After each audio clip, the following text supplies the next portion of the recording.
तुम्हाला पण ही veg लॉलीपॉपची recipe restaurant स्टाईलमध्ये बनवायची आहे, ते पण 20 मिनिटमध्ये. तर चला बघूया कशी बनवायची. एका मिक्सिंग बाउलमध्ये 3 कप उकडलेला बटाटा घेतलेला आहे, अर्धा कप शिमला मिरची, 1 कप गाजर आणि 1 कप कोबीज.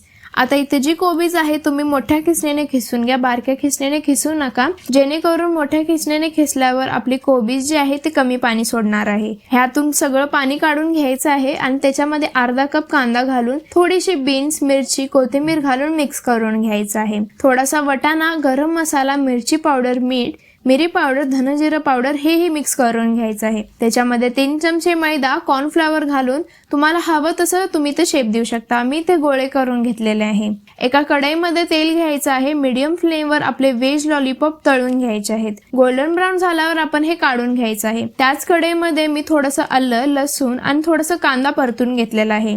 त्याच्यामध्ये 1 ग्लासभर पाणी घालून घ्यायचं आहे.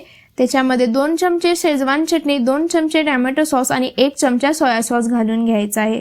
सोया सॉसचं प्रमाण तुम्ही वर खाली करू शकता, पण सोया सॉस थोडंसं खारट असते म्हणून तुम्ही तुमच्या प्रमाणाने बघून घ्या. आता मिक्स करून झाल्यानंतर ह्याच्यामध्ये कॉर्नफ्लॉवरची स्लरी घालून घ्यायची आहे. त्याच्यामध्ये आपलं तळलेले व्हेज लॉलीपॉप घालून घ्यायचे आहेत आणि हाय फ्लेमवर 2 मिनिटं चांगलं परतून घ्यायचं आहे.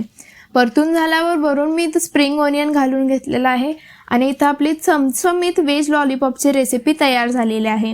जर तुम्हाला ही व्हेज लॉलीपॉपची रेसिपी आवडली असेल तर नक्की लाईक, शेअर, सबस्क्राईब करा. तोपर्यंत पुन्हा भेटूया नवीन रेसिपी सोबत. तोपर्यंत स्वस्त रहा, मस्त रहा, माझी रेसिपी ट्राय करत रहा.